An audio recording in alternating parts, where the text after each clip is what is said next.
الرحیم افوض امری الی الله ان الله بصیر بالعباد رب اشرح لی صدری و یسر لی امری واحلل عقدة من لسانی یفقهوا قولی الهی انطقنی بالهدی و الهمنی التقوی. هدیه به پیشگاه با عظمت سید الشهدا علیه السلام. صلوات هدیه بفرم.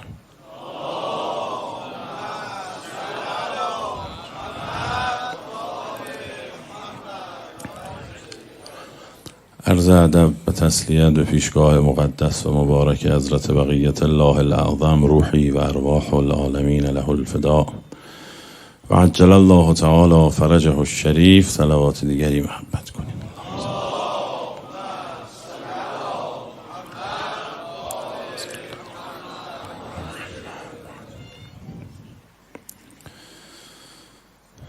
عرض کردیم که ما هیچ کدوم شاهد ماجرای شهادت سید الشهدا علیه السلام نبودیم، حتی با شاهد مستقیم واقعه هم ارتباطی نداشتیم.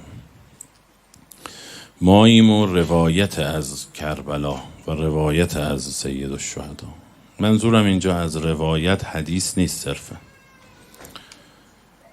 این که گول خورده بود نستجیر بالله، برای تشکیل حکومت فریبش دادن، ماجراجویی کرد، خواست امت رو نجات بده. نجات از این جهت که با شهادت شفیع دیگران بشه یا بره حکومت تشکیل بده، فرار کنه برای کشته نشدن. مسئلهش پررویی عبیدالله زیاد بود. با کدام حسین ابن علی طرفیم و با کدام کربلا و عاشورا، این موضوعی است که بعداً بهش باید برسیم کم کم. این رو هم کنارش عرض کردیم که وقتی سید الشهدا قیام کرد یا حداقل بیعت نکرد، خللی دید در اسلامیت اون اسلامی که اکثر جامعه اسلامی درش نقص جدی نمیدیدن. خب چی نبود؟ نماز نبود، روزه نبود، حج نبود، زکات نبود. چی نبود که اسلامی نبود؟ قوام اسلامیت به چیه؟ این دو تا مسئله است که بعداً میخوایم بهش برسیم، ولی برای حل این عرض کردیم باید از ابتدا شروع کنیم. اگر ما کربلا رو بخوایم تحلیل کنیم که مثلا چطور یه عده اینقدر بیادب بودن که بیان سید الشهدا رو نهی از منکر کنن که حرکت به سمت کربلا یا عراق نکن، سخت میشه تحلیل. اما اگر بدونیم که زمان پیغمبر اکرم هم همین اتفاق افتاده بوده، اون وقت راحت تر دستبندی ها رو میشناسیم. بعدن نگاه میکنیم این کسانی که اومدن با سید الشهدا صحبت کردن مال کدوم جریان فکری هن.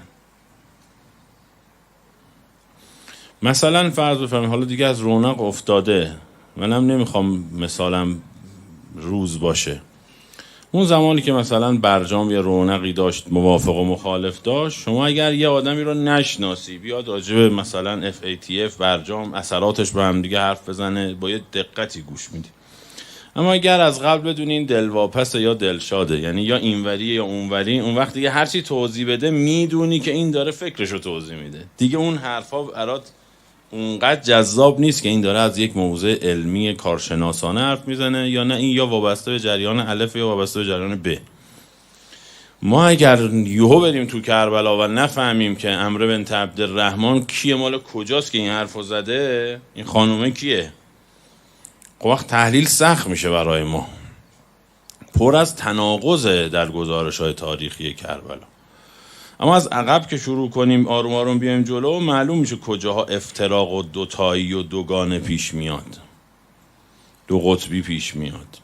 عرض کردیم که آقا قرآن کریم روی این موضوع سرمایه‌گذاری جدی کرده که اگر کسی چیزی را بداند ولی زیر بار نرود، این وارد وادی کفر شده که هیچ نجاتی در آخرت نخواهد داشت.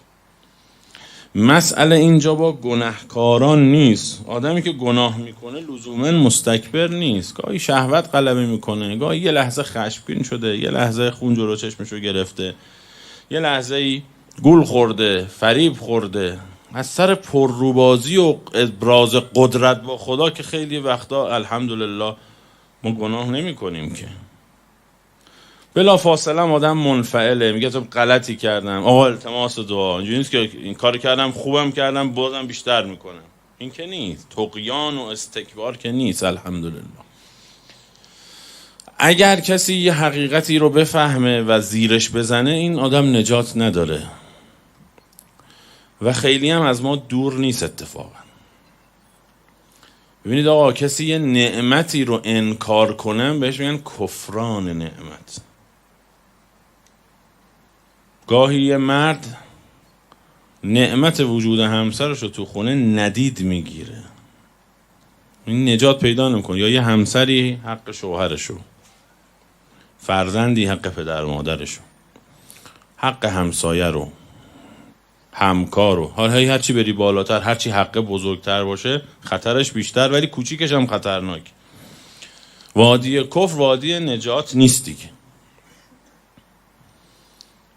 لجبازی و عناد رو نپذیرفتن حق خیلی خطرناکه. تا وقتی آدم خطا کنه، غرق گناه و خطا باشه ولی ملتفت نیست، این امید نجاتش هست.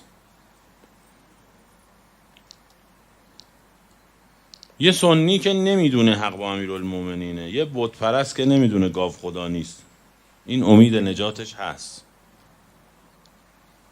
یه یهودی که نمیدونه مثلا چی شده، این امید نجاتش هست. اما اونی که حق رو میدونه قبول نمیکنه، این دیگه امید نجاتش نیست، جای توجیه هم نداره. روح کفر هم همینه. حالا من فقط اشاره میکنم، یه روزی پیغمبر اکرم صلی الله علیه و آله و سلم اشار نحو مسکن یکی از همسرانش، اشاره کرد به خونه یکی از همسرانش، فرمود که رأس الکفر هنا. روایت غیر شیعه اینو نقل کردن. رأس الکفر هنا، سر شیطون اینجاست، سر کفر اینجاست. من حیث یطلع قرن الشیطان یا قرن الشیطان، شاخ شیطون اینجاست، نماد کفرینه. بعدن بعضی ها نمیتونستن اینو تحلیلش کنن، گفتن منظور پیغمبر این بوده که اشار نحو المشرق، و منظور پیغمبر مشرق بوده، خورشید از مشرق طلوع میکنه. میگه سر شاخ شیطان از اینجا بروز میکنه، یطلع، اینا طلوع گرفتن خورشید، و خورشید از کجا طلوع میکنه؟ از مشرق. یه روایت بی خودی شده مثلا پیغمبر رو کرده به مشرق که خورشید طلوع میکنه، مشرق رأس الکفره. مثلا مشرق با مغرب چه فرقی میکنه؟ از این بالاخره دیگه مجبور بودن دیگه، حالا ما حق میدم دیگه، وسط اقیانوس بوده، سخت بوده گفتن. اما حالا پیغمبر اکرم صلی الله علیه و آله و سلم اشاره کرد به اونجا رأس الکفر هنا، چون یکی تو خونه پیغمبر بوده، او التفات پیغمبر به امیرالمومنین رو میدونسته. کما اینکه ام سلمه سلام الله علیها یه روزی رفتن دیدنش تو مکه، ایام حج بود تو مدینه، بعد از حج رفتن مدینه، رفتن وقت گرفتن، گفتن میخوان بچه ها رو آوردن اردو مثلا زیارتی سیاحتی، اومدن دیدار با ام المؤمنین ام سلمه. ایشون پذیرفت ولی اخماش تو هم بود. فرمود که گفتن بیبی جان خیلی انگار ناراحتی. فرمود بله که ناراحتم. گفتن چرا؟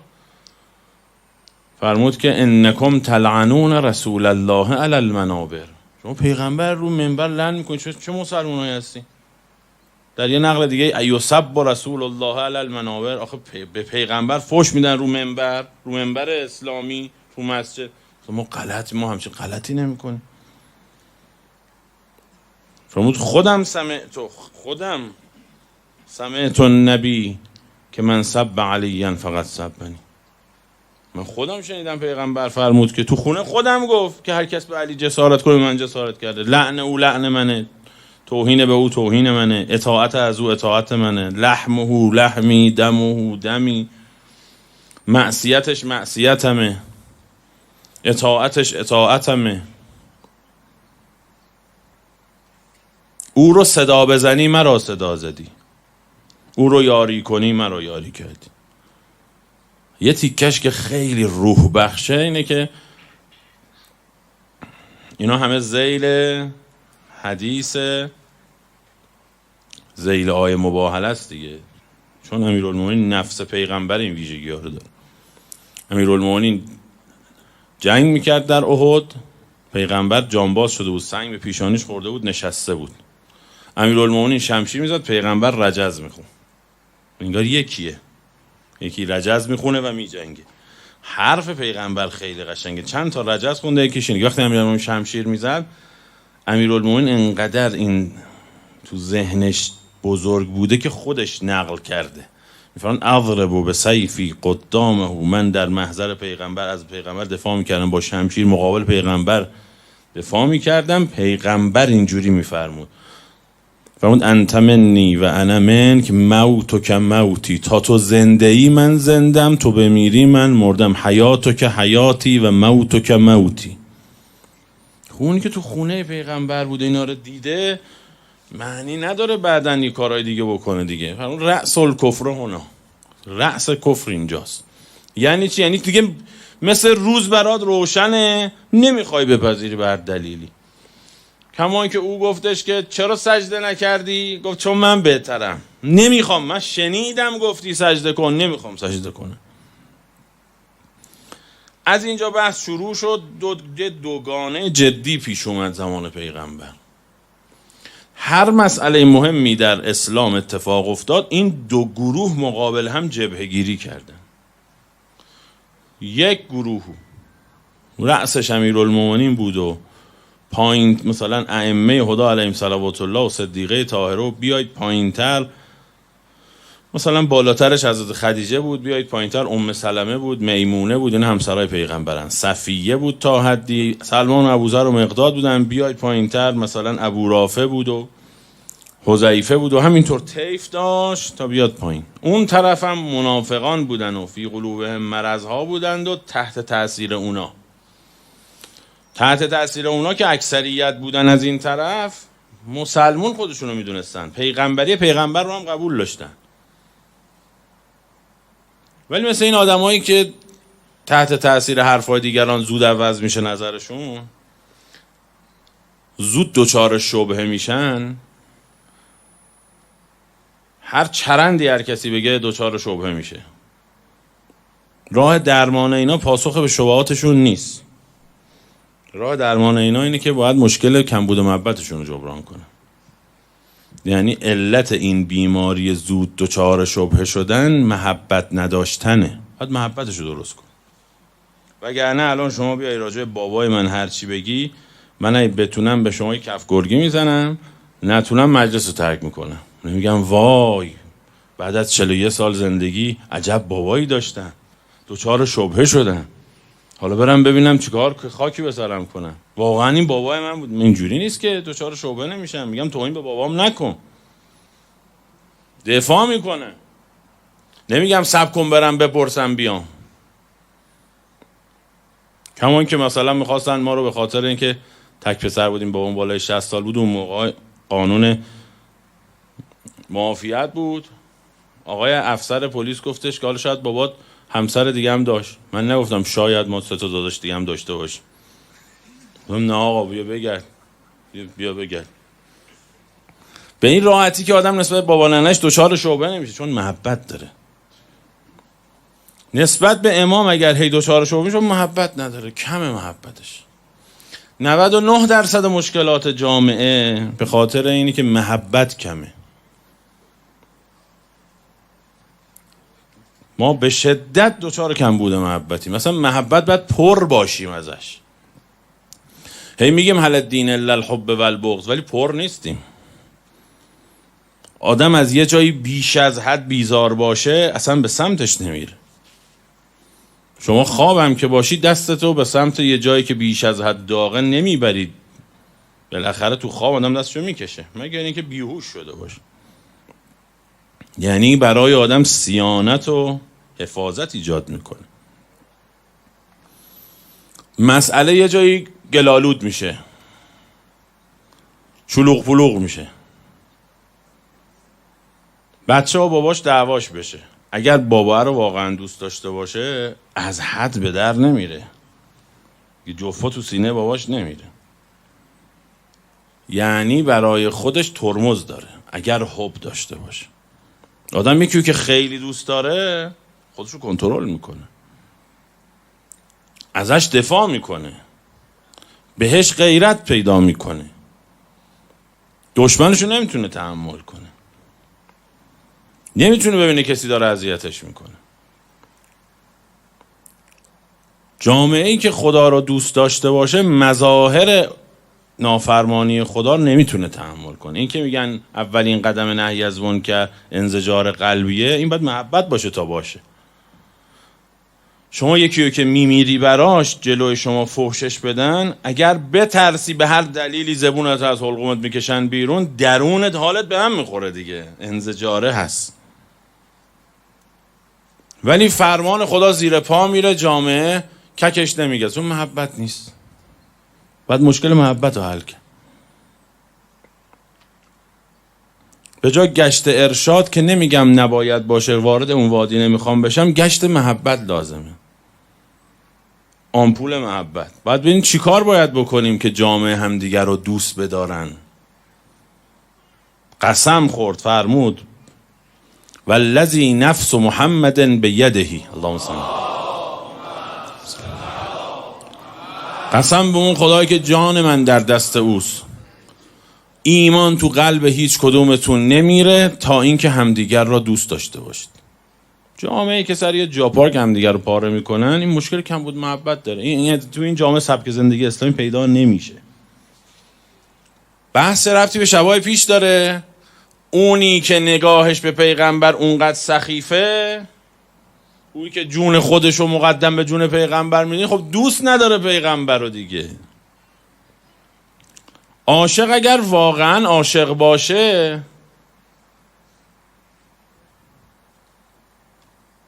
توی فضای آلوده مثلا ماسک شیمیایی دستش باشه، قبل از این که بخواد فکر کنه ببینه به خودم بزنم یا او به او زده. نیست اینطور؟ تو زلزله سقوط کرده بود،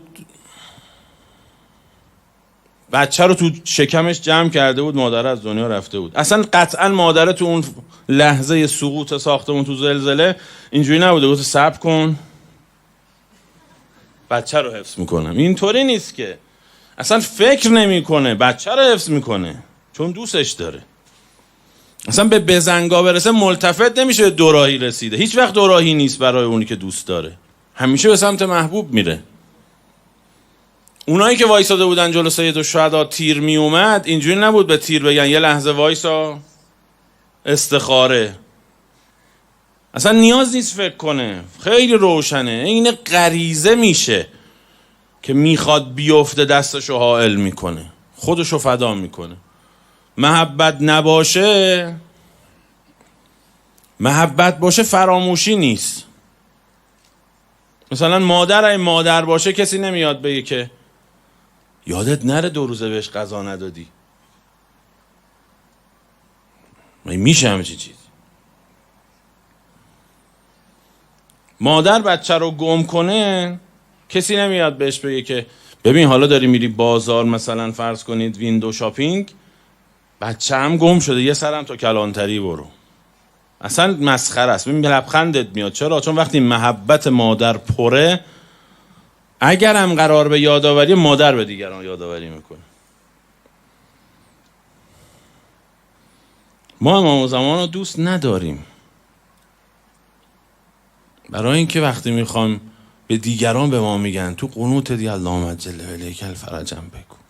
ما اگر دوست داشتیم یادمون نمیرفت، نباید به همون تذکر میدادن. ما مشکلمون کم بوده محبت. ما کم بوده محبت داریم. یه بزرگی مشرف شده بود محضر حضرت، مرحوم آیت الله بهجت رحمت الله علیه، میگه یا الحمدلله دوستانتون شما رو دوست دارن. فرمود نه، دوستان ما رو دوست ندارن. دوستان ما تا گرفتار نشن ما رو دوست ندارن. در روایت هست که من میام سر بازارهاتون، تو خونه هاتون نگاه میکنم، اینم قسم دروغ خورد، به امام زمان اینو انقدر خریدم.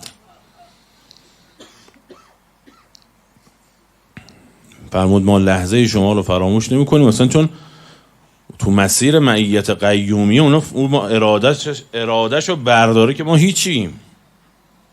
اون لحظه ای از ذهن ما منصرف نمیشیم، لحظه ای. ولی ما رو باید بهمون تذکر بدن. یه نفر باید بیاد با یه شعله درونی با اشک جاری زار زار گریه کنه، بگه آی مردم امام زمانتون رو دعا کنید. خاک بر سر من. محبت نیست.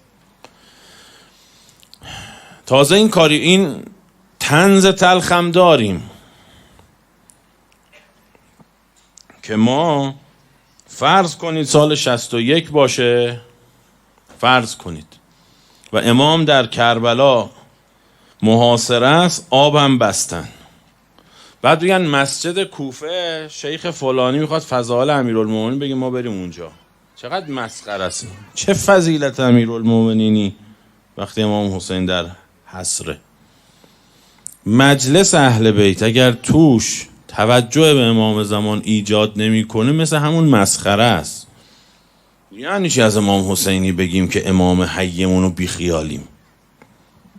مال کم بوده محبت. اگر محبت باشه غیرت میاره، اصلا کسی رو با او قیاس نمیکنی.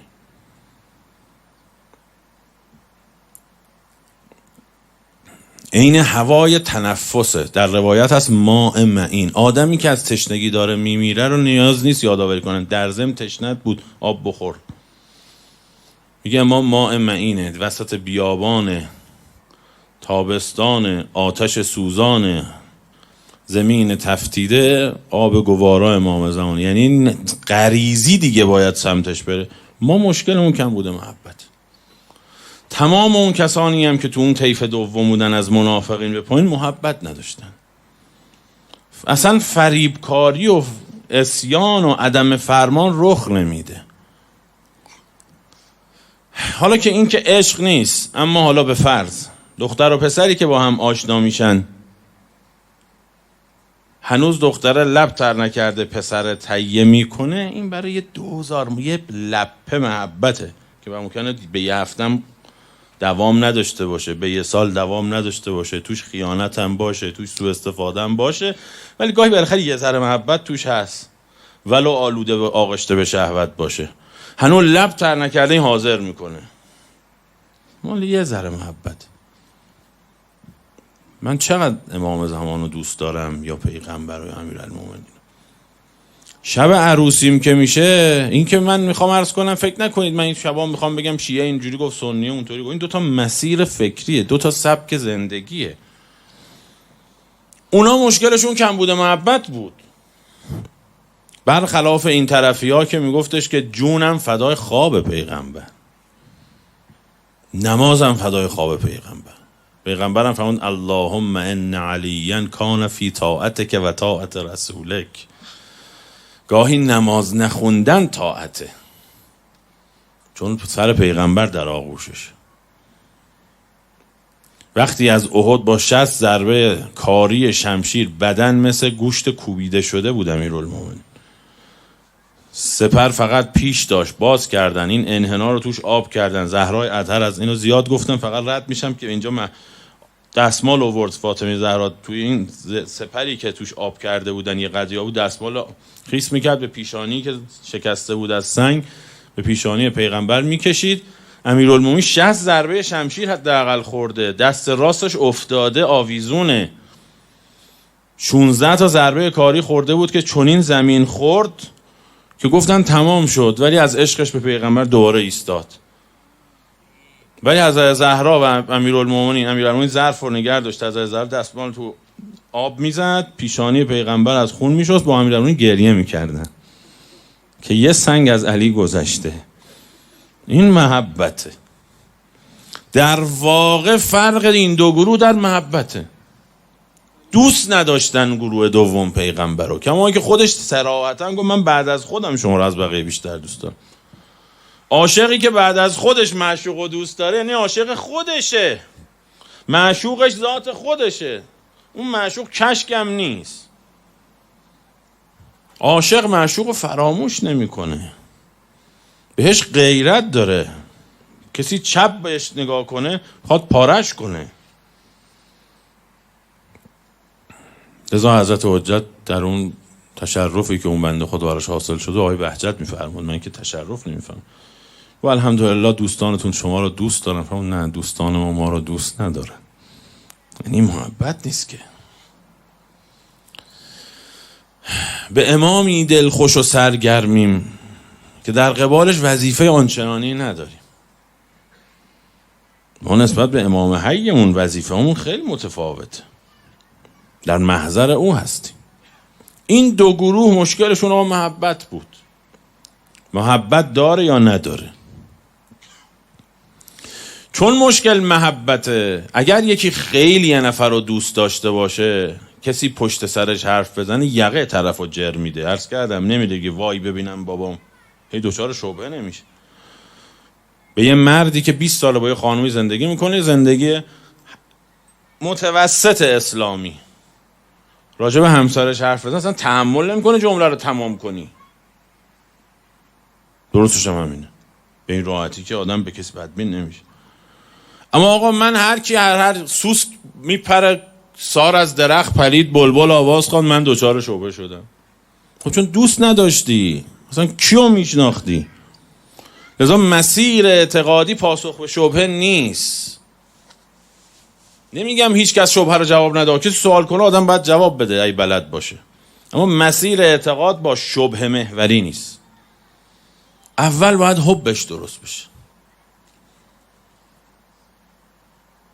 این النبی اولی بالمؤمنین من انفسهم زورکی که نیست که پیغمبر در همه امور مقدمه. اونی که دوست ندارم که برای چی خودم مقدمم؟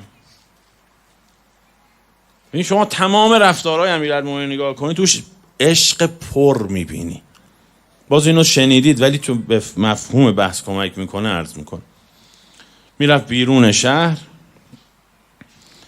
از چاه باغ یهودی آب میکشید امیرالمومنین. ظرف انقدر بزرگ بود که هر یه بار که این ظرفو با اون تنابی از لیف خرما میکشید دستات پاره پاره میشد. به ازای هر یه بار که اون ظرف بزرگو میکشید آب میریخت توی باغچه، یه دونه خرما میگرفت. 16 بار که این کارو کرد که چند ساعت شاید طول کشید، نمیدونم چقدر طول کشید، دیگه دستای امیرالمومنین خیبر شکن طاقت 17 نداشت، اینقدر به دستش فشار اومد. 16 تا خرما گرفت. قبل از این که بره به حضرت زهرا تعارف کنه رفت به پیغمبر عرض کرد یا رسول الله، اگر کسی محبتش از امیرالمومنین به پیغمبر بیشتر بود اون اولی بالمؤمنین من انفسهم میشد. دیگه علی ابن ابی طالب لیاقت نداشت. تا احدی عشقش به پیغمبر به امیرالمومنین نزدیک هم نشد.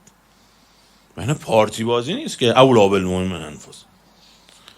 الان بلا تشبیه بگن کاشانی اولی بالمؤمنین من انفسهم، یه تخم مرغ هم شما ایثار نمی‌کنی به من. برای چی آخه؟ پارتی بازی. کی گفته این حرفو؟ با کی آشنا بوده؟ آقازاده کیه؟ این با چپیاس با راستیاس؟ پول به کی دادن همچین حرفی بزنن ها؟ باورت نمیشه. برای چی آخه؟ حقم داری، راستم میگی. این کیلویی اگه قرار باشه اولی بالمؤمنین من انفسهم درست کنن همینه. برای چی؟ شما برای چی تو خیابون متاسفانه سر یه جا پارکم خیلیامون کوتاه نمیای؟ برای چی من وایسم بگردم جنبال جا پارک این بره بگرد؟ اما اگر تو خیابون 2 تا ماشین باشه، یکیش ماشین امام زمان باشه و شما بشناسی، اصلا اونجا این کارا نمی‌کنی، استخاره نمی‌کنی، ببینی میری. ها این اصلا معلوم جا پارک چه جونم فدات. منتها چون کمبود محبت دارم حتما باید حسی ببینمش، مثل حرم رفتنمه. من الان در محضر امام زمان، شما در محضر امام زمان میگیم و میشنویم، ولی چون گیجه ویجم، محبت که زیاد باشه فراموشی کم میشه. ندیدی این مادر شهیدایی رو که 20 ساله 30 ساله هنوز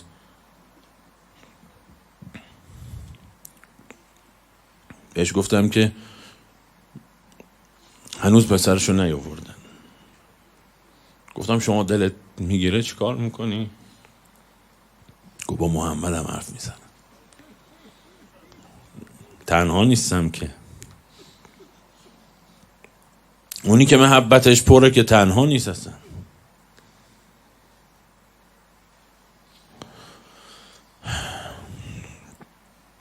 ما مشکل کمبود محبت داریم و اون بیچاره هایی که منافق بودن اینا محبت اصلا نداشتن.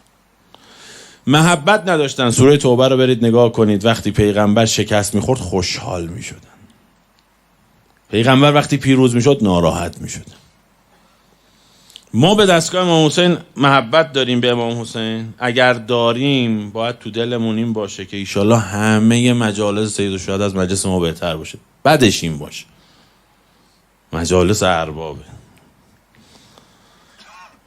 ولی چون مشکل کمبود محبت داریم با هم رقابت میکنیم. میگن فلانجا 15 نفر بیشتر نمیرن، خیلی مجلس یخه. از درون خوشحال میشن. خاک بر سرم. محبت نیست. ما همه مشکلاتمون محبته. حل الدین الا الحب و البغض. بغض هم نتیجه محبته در واقع. بغض خودش بغض خالی اهمیت نداره. اصلا بعضیا که ما نسبت بهشون بغض داریم ارزش بغض هم ندارن. به جهت حبمون به زهرای اطهر از اونا بدمون میاد. بگن نه انقدر بیکار نیستیم وقتمون سر بعضی چیزا تحمل کنیم، تلف کنیم. همه دعوا همین بوده. یعنی شما تمام مسائل رو که نگاه میکنید، حالا باز یکی دیگه عرض کنم اینا رو شنیدید، ولی اینجا این بحث مهمه از این جهت که ما اگر تو این دهه اول خدا روزی کنه یه نفر از ما سنگاشو با خودش وا بکنه، یه قدم تو وادی محبت جلو بره، در روایت از همه ما رو تکون میدن. یکی از ما اگر یه قدم جلو بره، چون وادی محبت اونم همینطوریه. مجلسی که توش یه نفر یه قدم جلو بره اون مجلس محبوبه، به همه میدن اونو. مدل خدا این شکلیه. کلا تو طول عمرت 11,000 رکعت نماز میخونی، 2 رکعتشو بپسنده، باقی رو ضرب در قیمت همین 2 رکعت که پسنده میکنه. خدا کنه 2 رکعتشو بپسنده.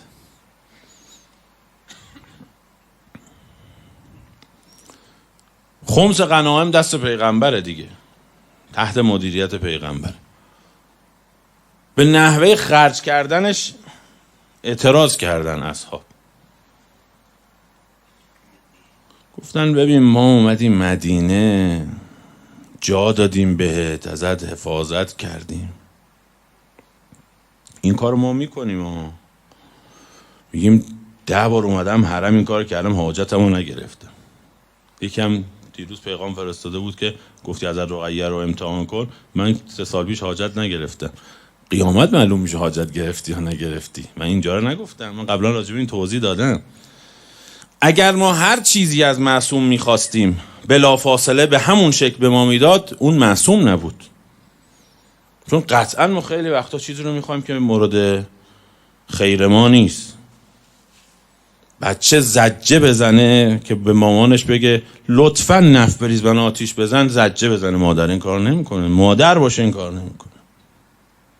امام الوالد الشفیق هرچی ما بخوایم بهمون نمیده، منتها جواب میده.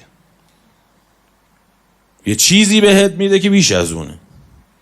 من این دنیا رو نگفتم. ممکنه یکی مبتلا باشه در این دنیا با یه بیماری از دنیا بره، جوون مرگ بشه، یکی نمیدونم فلج بشه، یکی کور بشه، یکی تصادف کنه، یکی نکنه، یکی خوب بشه، یکی شفا بگیره، یکی نگیره. قیامت معلوم میشه که کل کارنامه عملت چقدر میارزیده. اون یه عرض ادب به دختر سیدالشهدا رو چی نوشتن برات. من نگفتم این دنیا، قبلا چون توضیح دادم برام دیگه اونجا واضحش نکردم. امتحان کنیدم، منظورم دنیا نبود. اگه بد برداشت کردید اینجوری امتحان نکنید. از هر 10,000 نفری که حرم امام رضا میرن، شاید 100 نفر آنچنانی که خودشون دوست دارن به اون شکلی که توقع دارن نتیجه نگیرن. از هر 1000 بیماری که برای حرم امام رضا صلوات الله علیه ممکنه 5 تاش به اون شکلی که توقع داره سالم نشه. معلوم نیست یعنی. اما جواب نمیدن. حکایت ما با اهل بیت، حالا امشب دیگه حالا عرض میکنم چرا دیگه نمیدونم چرا نمیتونم بحثمو ادامه بدم. حکایت ما با اهل بیت حکایت اون کسی است که یه سفره سلف سرویس انداخته به قاعده همه کره زمین. توش فقط مثلا نون پنیر سبزی نیست. و ما آخرش هم میگیم نون پنیر سبزی بدین، دیدی نداد. اینم مال کم محبتی. شما خونه رفیقت بری غذا شور باشه میگی خیلی هم خوب، اتفاقا من خوشنمک دلم میخواست. محبت ندارم من که اون چیزهایی که کمبود خدا اهل بیت نیست تو روش میزنه. محبت باشه آدم کمبود رو هم ندید میگیره. آدم زنشو دوست داشته باشه عیب از غذاش نمیگیره. خانومه شوهره رو دوست داشته باشه از راه میرسه 4 تا سقلمه بهش نمیزنه. محبت نیست. به اهل بیت هم ما محبتمون کمه. به یه ما دو ما مشکی میپوشیم نباید قره بشیم.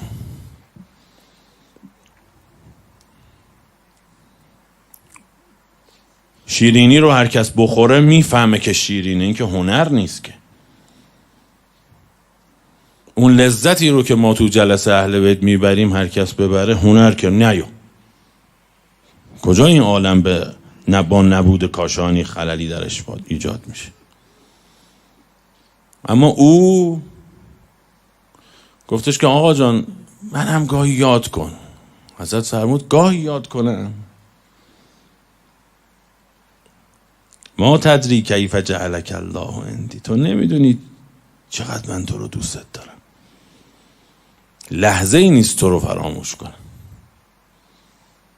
الان من بیام اینجا بگم آقا شما داشتم می اومدم مثلا رهبری آیت الله سیستانی مثلا آقای بهجت زنگ زد گفت به شما سلام برسونم، اصلا دیگه تا آخر جلسه ملتفت نی من چی میگم.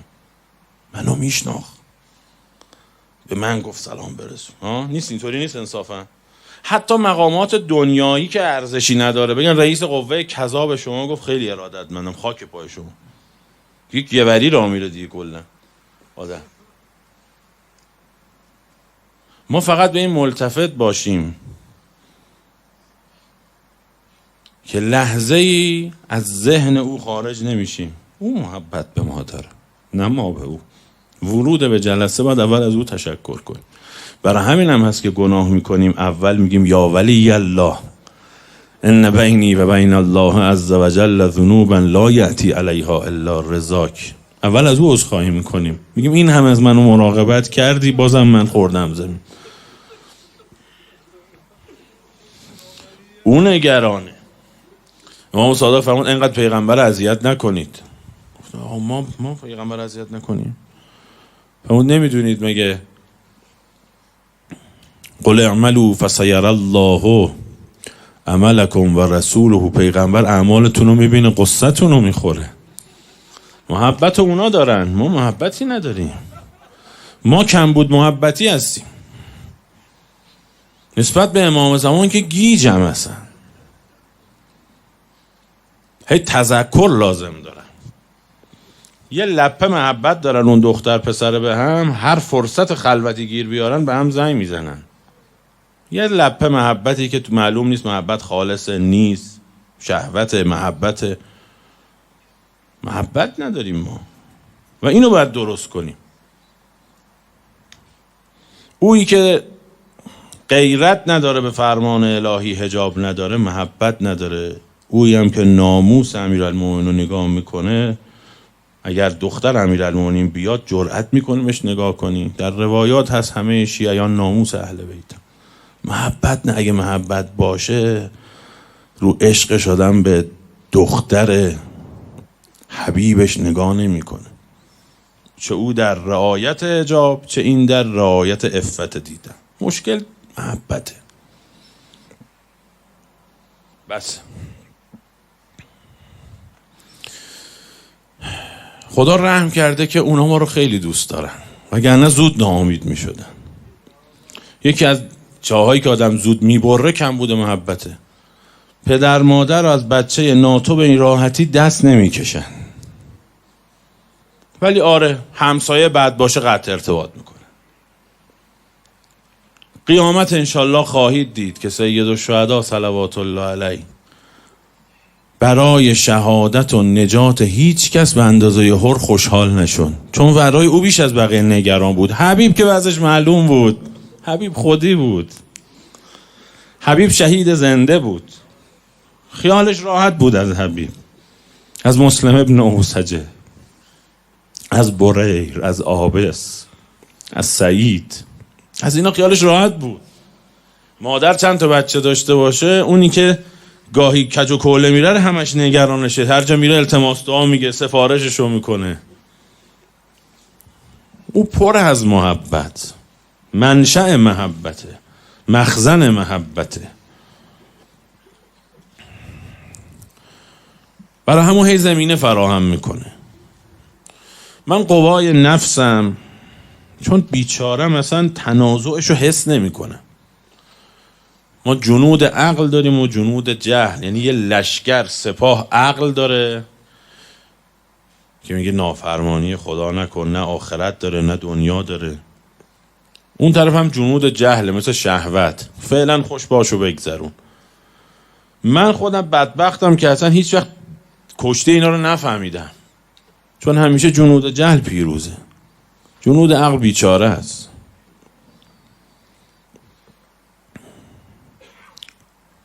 اصلا فرصت نمیشه ببینم کی شد دوراهی شد بعد من اونوری رفتم. برای این جور موارد این تیکه ادامه بحث شب اوله. امام میگرده نگاه میکنه که کجا رو کمک بده. ممکنه یه لحظه بین این جنود عقل و جهل تنازع یه قدری طول بکشه تا بهانه پیدا کنه بیاد از پشت کمکش کنه.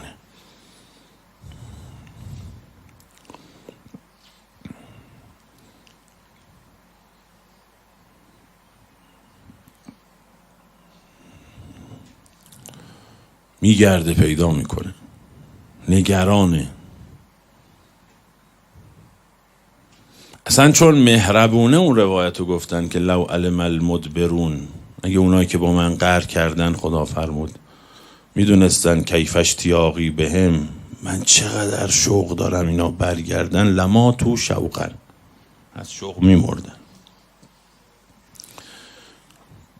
چون اگر با زبان عرف، خدا که نگرانی عرفی نداره، با زبان عرف بخوام حرف بزنم، اگر بنابر نگرانی باشه نگران حبیب نیست، نگران قمر بنی هاشم که نی، نگران علی اکبر که نیست، نگران زینب کبرا که نیست، ولی نگران حر هست.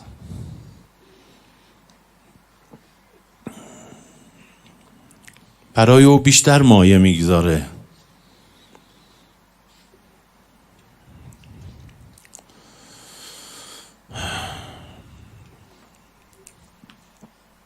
حر اصلا اینجور نبود که جنود عقلش جلو بزنه یه بارم تو زندگیش. خودش نقل کرده که همون روز عاشورا گفته داشتم از کوفه می اومدم بیرون، پشت سرم یکی به هم گفت یا حر ابشر بالجنه، ای حر بر تو بشارت باد بهشت.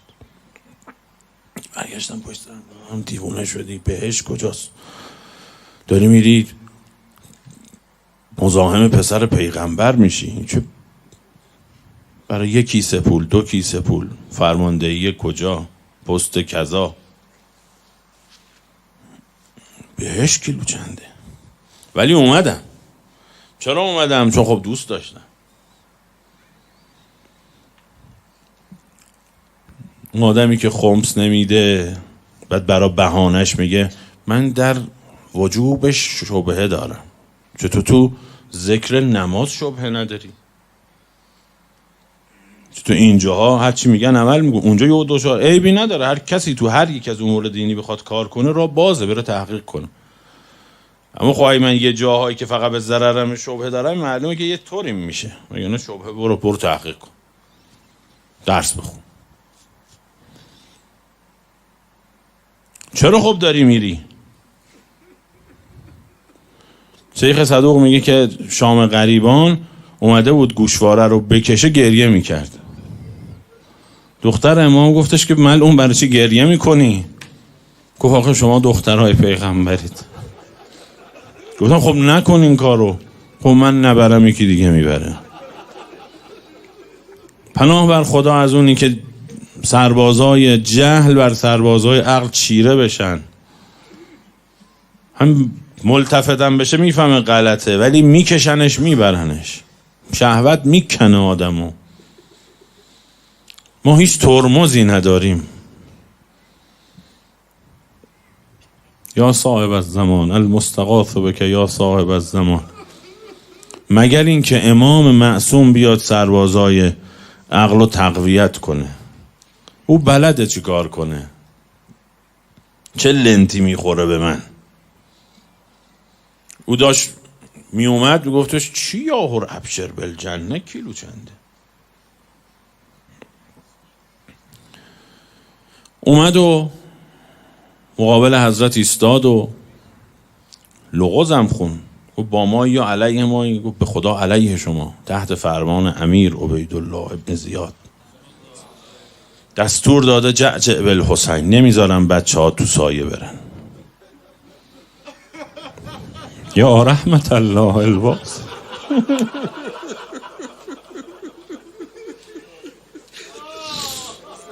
کسی دیگه بود همونجا یه کاری میکرد مسخ بشه، قدرتش هم داشت، میمون بشه، سگ بشه. اما مادر دلسوز اگه بچه جفتکم بندازه اولین نماز باز دعاش میکنه. محبت اجازه نمیده زود ردش کنه بره. او به ظاهر جفتک اندازی میکرد. سید الشهدام در سیر بود که چجوری من تو رو بالاخره جذبت میکنه، تو حیفی.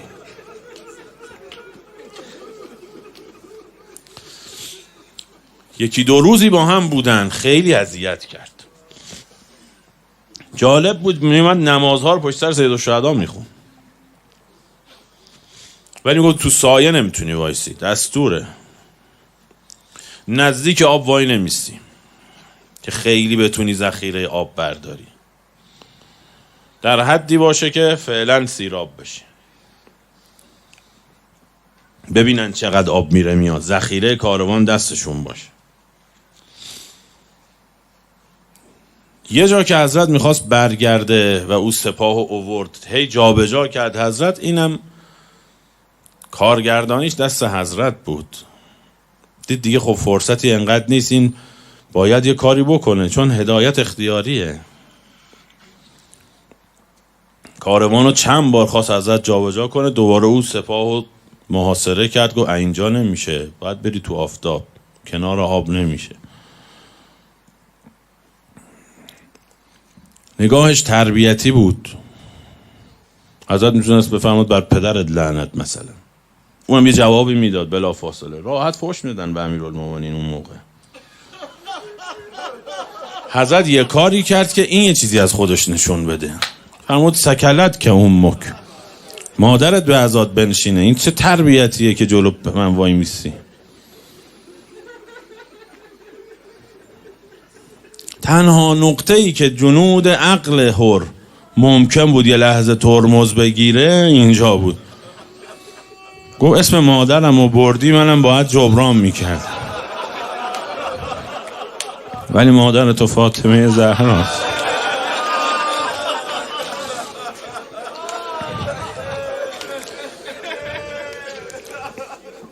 سر سفره حب سید الشهدا اگر نبود و اینجوری نمیشد.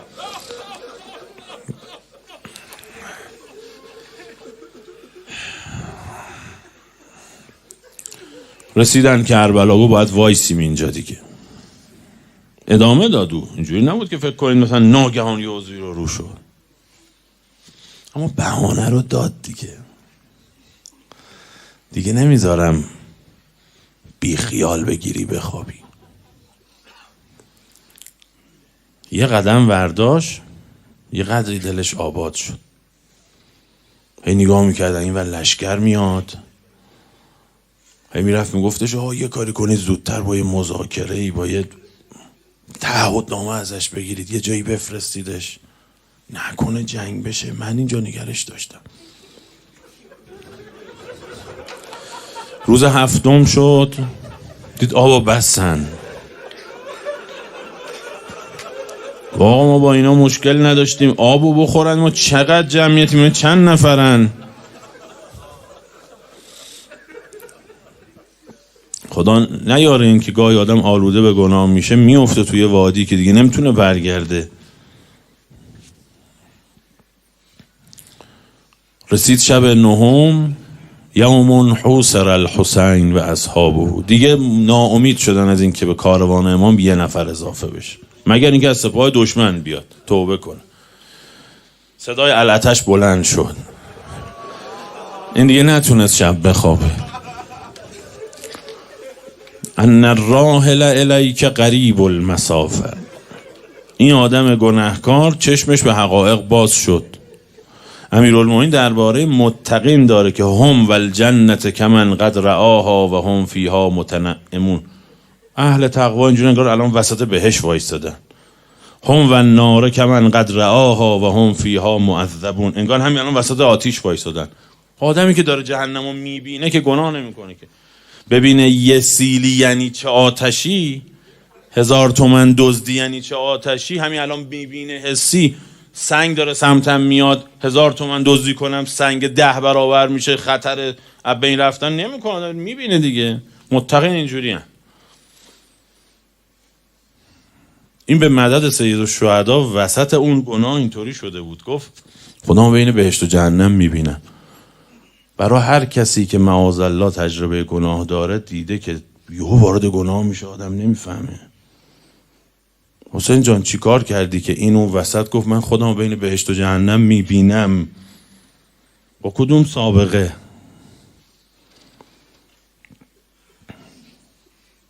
بعد مردونگی میخواد.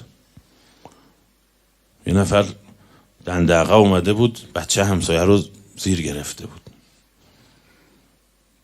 میگفت دلم میخواست خودم و زن و بچه‌م میمردن، من نمیرفتم در خونه این مادره بگم ببخشید. چی بگم اصلا؟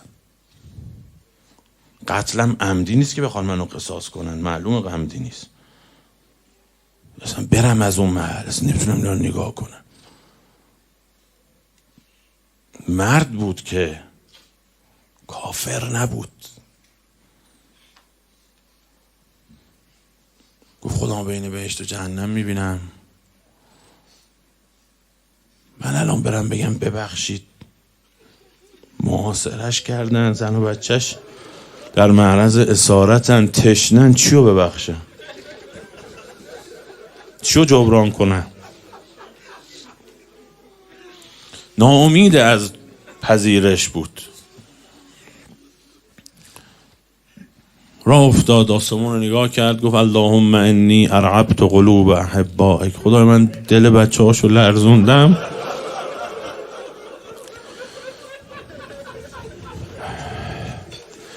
با یه ناامیدی راه افتاد، رفت محضر حضرت، سر پایین، و علیک من السلام یا ابا عبدالله، هل ی من توبه.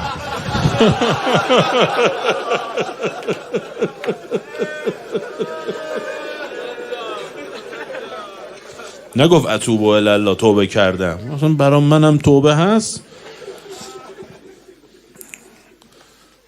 آقا توی اون جمع انشالله قیامت خواهید دید، شعفش برای این بیش از بقیه بود، چون نگرانی حضرت برای این بیشتر از بقیه بود. حضرت با آغوش باز، همون نعم یتوب الله علیک، خدا گذشت از تو، ارفع رأسک یا شیخ، سر بلند کن، انزل. انزل یعنی خیلی وقت منتظرم، دیشب چرا نیومدی؟ ارفع رأسک یا شیخ، انزل.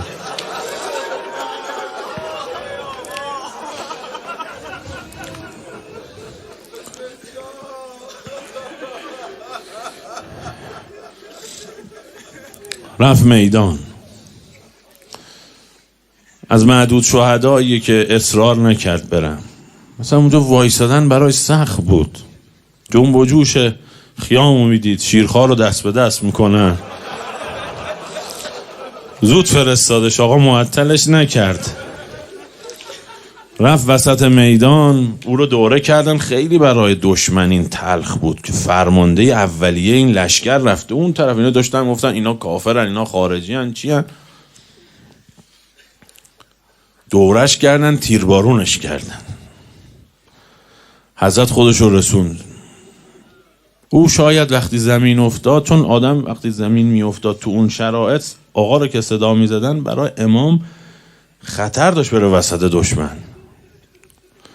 این سلام هم نکرد دیگه. حالا زن بچه شو آوردی اینجا محاصره کردی، حالا یه خشک و خالی عذرخواهی هم کردی. ولی آقا قبل از اینکه جون از بدنش بیرون بره خودشو به او رسون، سرشو به بالین گرفت، چند تا جمله گفته. یکی این که براش مداحی کرد. محبت آقا رو ببین. آقایی که هیچ کدوم شهدای کربلا به اندازه خودش آسیب ندیدن، نگاه به بدن هر کرد، تیربارانش کردن. فرمود لنعم الحر بنی ریاهی، بهترین آزادمرد قبیله بنی ریاهه. لنعم الحر مختلف الرماهی، حر منو تیربارون کردن، نتونست نگاه کن. به خدا در روایت هست شما سرما میخورید، امام سرما میخوره. تو یعنی هر بیماری، نه سرما خوردن. به یه شیعه امیرالمومنین ناحق سیلی بزنی، امیرالمومنین صورتش درد میگیره. ما محبتی اگرم داریم، یه مو از محبت اوناست. آقا نتونست بدن هر رو تحمل کنه. بعد دید هنوز رمقی تو جونش هست، یه جایی هر آقایی کرد، جسارت نکرد، ولی تو دلش این بود که حسین ابن علی جلو این همه مرد و زن اسم مادر منو برد، مادر درست تربیتت نکرده. فدای لطافتت یا ابو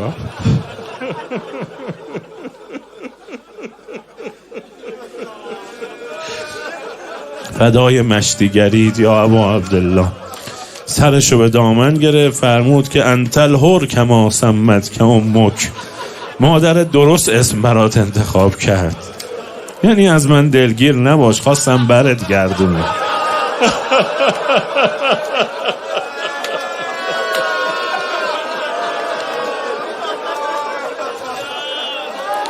بعد یه جمله دیگه ای فرمود که بگه آقا کار تو این عالم دست ماست. این متن رو چند جا نقل کردن، از امام سجاد یا از سید الشهدا.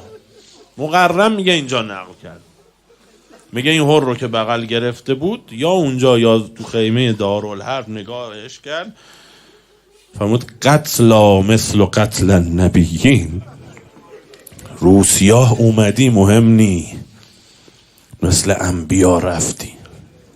یا مبدل السیئات بالحسنات. حسین جان، یا رحمت الله الواسع، یا باب نجات الامه. به اضطرار هر، به اون لحظه پشیمانی هر، یه دعا کنم برم. به اون لحظه پشیمانی هر بین ما و فرزندت ولی است یه خط ارتباط، یه عذرخواهی قبولی، یه محبت ویژه این روزی ما بگرد.